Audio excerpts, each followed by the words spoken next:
over this country. Now, why does this impact all of you? Very simply, we as conservatives have a super simple belief. We believe that when you hire somebody, you should hire based on skill and character, not on skin color. Skin color should not matter.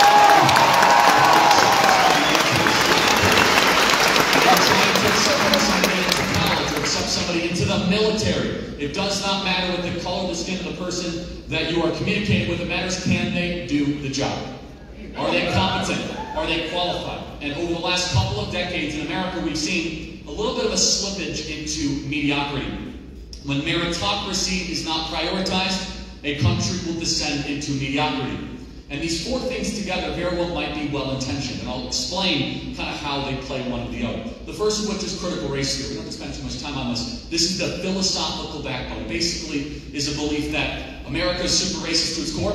Racism is normative. There's really nothing we can do to get rid of it except become like anti-racist fighters ourselves. In fact, Ibram X. Kendi, who's kind of one of the scholars of the anti-racism machine, has said that the answer to past discrimination is more discrimination. So we need to discriminate against white people because black people were once discriminated against. Essentially, it's now time for us to be racist because some people were racist a long time ago.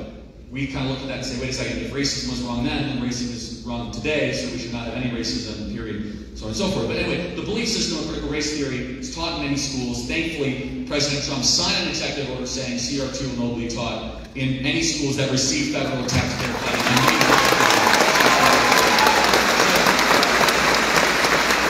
We start with CRT. Now, out of CRT, of course, then became affirmative action. This is something that probably everybody in this audience knows about. You've heard about affirmative action. You think you know what it is. Actually deeply unpopular with the American people. At Harvard, we know exactly how affirmative action works. If you were a white student applying to Harvard, according to the Students for Fair Admission Supreme Court case, you had points taken off of your SAT score correlated versus a black student. In fact, a black student was able to get in with a 100-point less SAT score than a white student and 300 points less than Asians. Poor Asians, they just can't get ahead. It's too bad.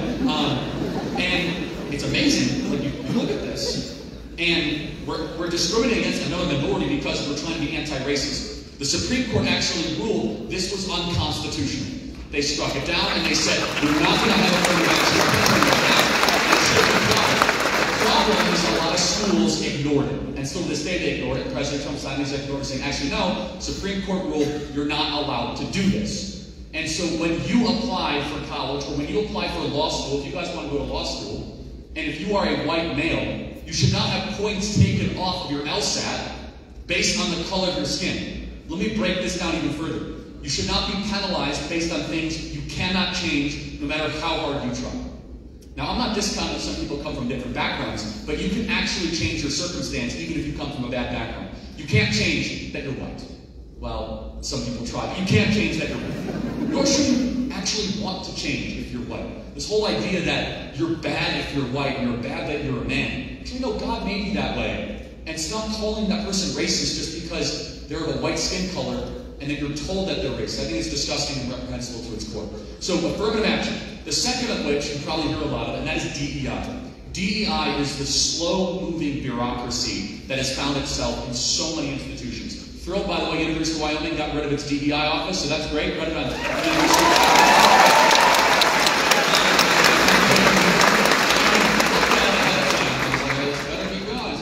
Good. So if it's not, you guys can get the question line and tell me all about it. So, which is, the DEI is these forced diversity departments.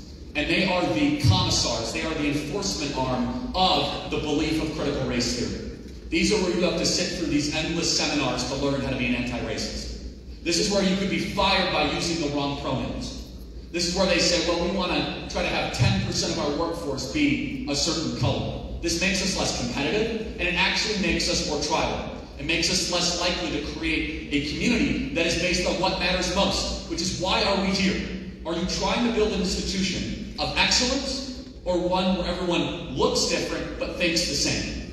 As Bill Maher told me on his podcast, he said, the left wants college campuses to look like Angelina Jolie's Christmas card. They're just, who cares the color of the skin of people? I care about, most importantly, what is the character? What is the work ethic? What are you going to bring to the table? What is your skill? What is your intellect? What is your IQ? And most important than all that, as a Christian, like, what are the values that you bring? Are you a good person? Are you going to tell the truth? You know none of that based on the color of somebody's skin. None of it. In fact, if you think you know that based on the color of somebody's skin, we have a word for that.